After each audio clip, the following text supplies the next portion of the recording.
ask one or two questions because I'm sure people out here have a lot. What did it feel like to go to work every day and create these truly horrible characters? So fun. It's the most fun you can have. I mean, yeah. It feels very natural. I was saying earlier, I saw this as a tender coming-of-age story. and For Bruce, it was.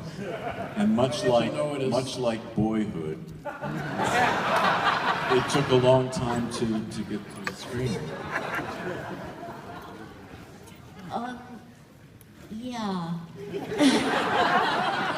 But honestly, we have a lot of fun on the set, and it's like the worse the scene is, the more fun we have. I guess it's perverse, is it? I never thought of it that way until just this moment. But the two young kids, they are truly tragic figures. They are like the avenging angels of Cocteau's terrible children and the children of terrible parents. Is there something about terrible parents begetting terrible children in this film that is central to it? Well, Bruce, you wrote the thing. It certainly is true in my case.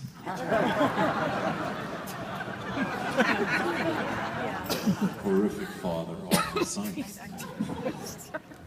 I don't know. In my work, I've always been overly concerned and focused on damaged children. And part of that is, I suppose, I was a damaged child myself, and another part is that children are innocents, and I always find that a wonderful way into a narrative. It's rather a classic way into a narrative.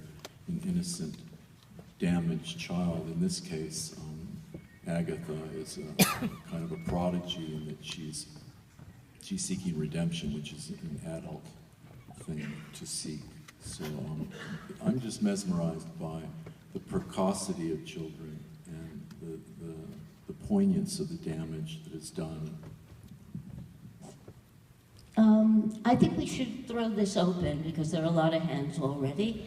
Speak up, it's a big house, and I'll repeat your questions.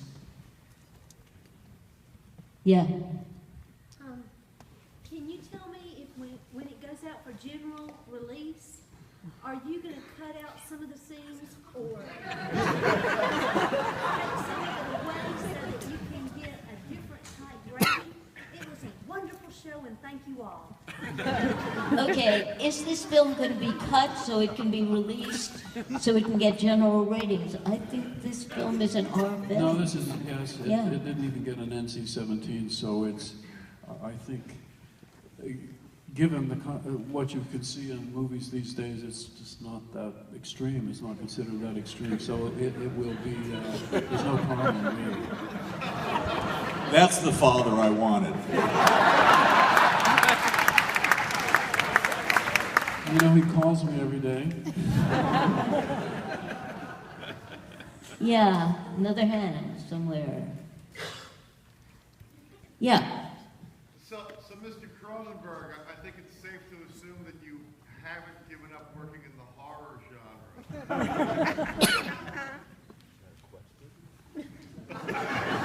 All right. It's safe to say that Mr. Cronenberg has not given up working in the horror genre. I have actually segued into comedy, and this is it. This is as funny as I can be.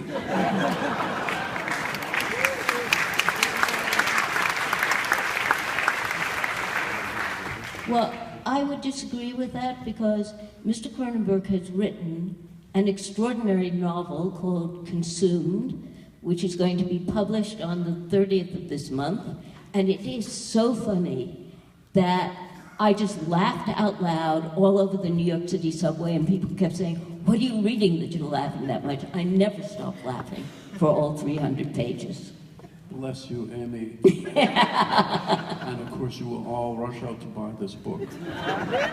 Because you can't say that you've seen Cronenberg until you've read it. So, if you want those bragging rights, you know what to do. Jim? Bruce, first of all, I love the film because it's so tawdry and so sensational and so well done. But Bruce, you always seem to have a subtext that, like a good gossip person, you're telling a story without telling us who it is, and we're all in the audience left to think, is that Linda? Is that who? Is that that? Tell me how you play with that and how you get away with it and still live in LA. Okay. The question is kind of, we have a sense that we might know the people who are being referred to in this film, and that Bruce plays with that and teases that out. How does he do it and get away with it and still live in LA? Let's see. Well, You know, he doesn't get away with it. He's been blackballed, pretty much. He's got no work. that's true. And people spit at him on the street. They spit on me usually thinking I'm the photographer Bruce Weber. In my work, only the most superficial aspects of my novels and in this film are true, let's say, or are taken from life.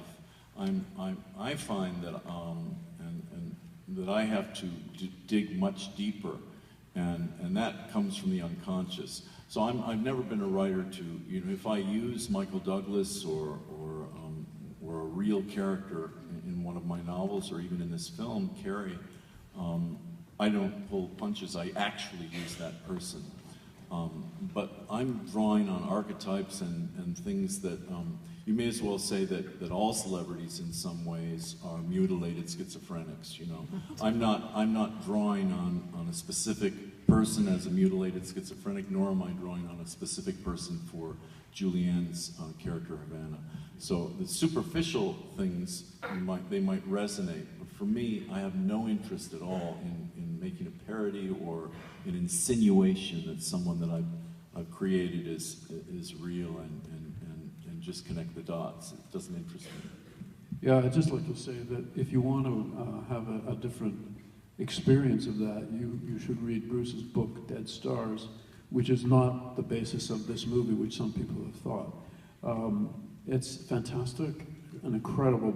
It's like a really groundbreaking work, and you'll see what you're talking about go to a level that you couldn't imagine. It's really a sensational book.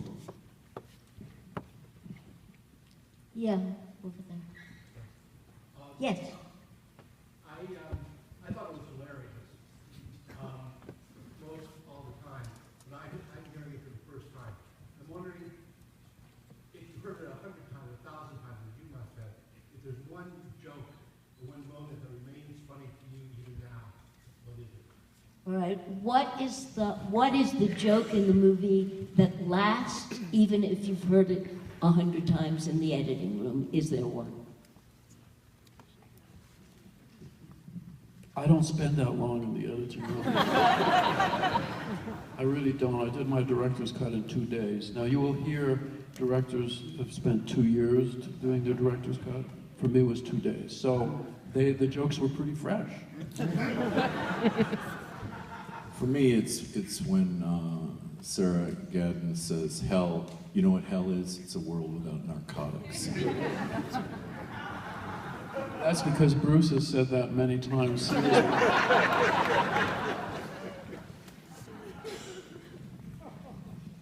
Who else? Someone down there? Or are you just moving around?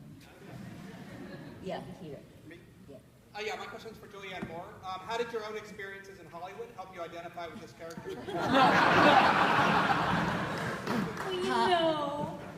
How did my own experiences in Hollywood help me identify with this character?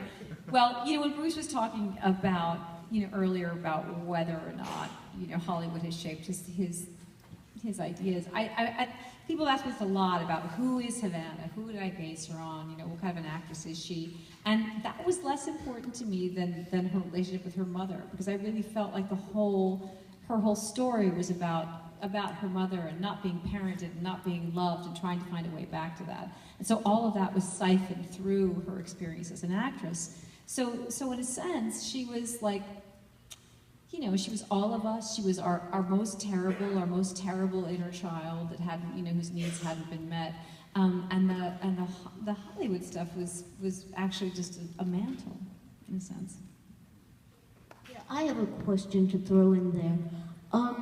It seems to me, the first time I saw this film, I had a misimpression that almost all the shots were single shots of people, because people seemed so isolated from one another in the film. That isn't really literally true, but the performances are very, very big, but the film itself is so restrained, and this is the most restrained score, I think, that Howard has ever done. And so I was just curious about what David and Howard thought of that kind of balance. Well, first we said, what are we going to do with the music in this movie? Because the obvious stuff, which would be to do some old, you know, retro Hollywood big violin kind of music, was obviously not going to work. You kind of look for the things not to do. Yeah, we had a long list of things not to do, which was almost everything. Yeah, everything we're not going to do. It's a subtle piece. It works kind of around the edges. It's true. We did think about Cosmopolis, didn't we? We thought that there was some connection in that at times the music is a sound effect. It's an ambience. It's almost like the sound of the air or the pressure, the air pressure or barometric pressure or something, rather than what you normally think of as music. So we've done, you know, this score is very much lab work, as I call it, and I go into the lab and create these pieces. It takes us back to scores like Scanners, Videodrome. Some of the scores were completely symphonic, but the score is really subtle lab work, really. Oh my goodness, but let me just say too, that kind of rigor in filmmaking, that was really obvious to me very early on. I mean, when our very first day of shooting, David was shooting me and Mia in the house, you know, in her house, the interview, and I went, oh, I see. I'm in one frame and she's in another, and I noticed how isolated we were in the frames and how exciting that was, and the juxtaposition of that incredible rigor and that distance with Bruce's really hot emotional language was very, very exciting to me as an actor, to be in the middle of that and know that there was that much, you know, there was that much formality and structure around an idea, and it let me go that much farther with everything, to know that there was a frame that was holding me, and there was an idea behind it, there was a rigor in the score, and there was a kind of a Brechtian distance to it too. It's very, very unusual in filmmaking. See, it seems loose, but it's very... No, it's very, yeah, very controlled, and I loved it. Loved it. Yeah, in the aisle. How conscious were you, Mr. Wagner and Mr. Cronenberg, thinking about any of the similarities that there were here in this material and in the rest of your work? Because there were moments throughout the movie where I couldn't help but feel echoes of both little moments of, say, Wild Palms, the troubled boy actor who became a weird sort of cult figure, and, you know, say, in The Brood, the bizarro parent-child therapy sessions that Oliver Reed was having. I mean, were these things that either of you were thinking about, or just happened by accident? Okay. How much were Mr. Cronenberg and Mr. Wagner conscious of references to their past work, such as The Brood or Wild Palm? Yeah. I try to remain as unconscious as possible. But seriously, I don't think about my other films. I honestly don't. And it's actually not difficult to do. I just don't think about them.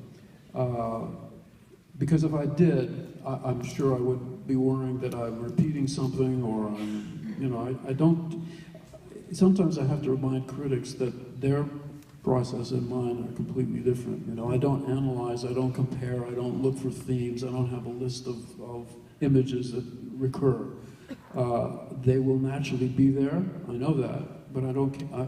That's fine. I'm happy with them. So I honestly don't think about it. And when I'm on the set, it's as though I've never made another movie. It really is. It feels absolutely fresh, except for my confidence in the medium, and how to use the medium. That's different from when I did my first films. But other than that, it's as though each film is my first film. Bruce? Yeah, sometimes I am the same way, but sometimes I am startled by these concerns. They say that an artist has just a few ideas that repeat themselves. You may say that artists or writers, in my case, are like dogs that circle their own vomit. But there are always, for me, there's always sapphires and rubies somewhere embedded. You know what I mean? And I can't explain what my thematic obsessions are. I cannot explain them. But as David, I would be paralyzed if I thought, oh no, I mustn't explore that avenue. I've done that before. So as long as there's a richness and there's some epiphany to be had in the story that I'm telling in that moment that feels fresh to me, then that's really enough. Otherwise, I think you become paralyzed, and it's not an option. So that's why you had that leash when you came on the set? I think we have time only for one more. There was a hand waving wildly in the middle a minute ago, but yeah, no, I'm gonna ask it. I'm sorry, I'm really sorry. You'll like it. The Paul Éluard poem. Why is it there? It's the great poem of the French Resistance. Very famous poem. What's the relationship? David, I'll start, then you finish. Okay. Originally, this was a poem that I was not aware of its political significance, and to me, it was a woman that I was trying to win back, and I put it as an epigraph of a novel to show you how awful I am. It was in paperback, and I thought, well, this is an opportunity now to impress this woman, and so I dedicated to her with this beautiful poem, and it was only later that David really, it was one of the key things he did with Maps to the Stars, is he was very careful and enhanced actually the use. The poem was used quite a bit in the original screenplay, but David's absolute meticulous care and poetic concerns to integrate it so that it became this kind of almost weird metaphysical emblem of the movie was just such a strong contribution among 1,000 other things. But it was, for me, it was a love poem, and remained that in the film for this terrible and beautiful love between siblings that both ennobled and destroyed them. But then there was so much about... Well, the poem was written during the Nazi occupation of France, and it was, Éluard wrote it as a poem of resistance, and of course liberty, freedom, meaning freedom from tyranny when we finally will have the Nazis out of France and so on. But in fact, he did admit that when he first started to write it, it was about a woman. I didn't know that. Yeah, so you actually picked up that vibe. And, but then it sort of mutated, and now, of course, in the movie, it has a kind of strange, sinister element, which is, of course, liberty for the two kids is death. And the LOR estate was a little concerned about that, you know, because they were actually, we were still talking to them because they're a little, I think they were a little upset that this poem was not used in the way that it was initially supposed to be used and so on and so on. And then you have to explain that a poem like this, that is a great poem, has a universal meaning, and it can morph and mutate to have significance, even though, you know, the Germans are no longer marching down the Champs-Élysées. Although they are, but it's different now. They're tourists. A great poem takes on different meaning and for different generations and different contexts and so on. And I believe that the poem, which was startling to me, because it was, I first encountered it really, it was force majeure, wasn't it? Your first book that was it. And I hadn't encountered it, although they teach it to you know, French kids in grade school. So it has a totally different meaning in this movie, but that's just sort of a strange, unaccountable, magical kind of connection. Who would have thought it'd be integrated into the feel-good movie of the year? Thank you all very, very much for the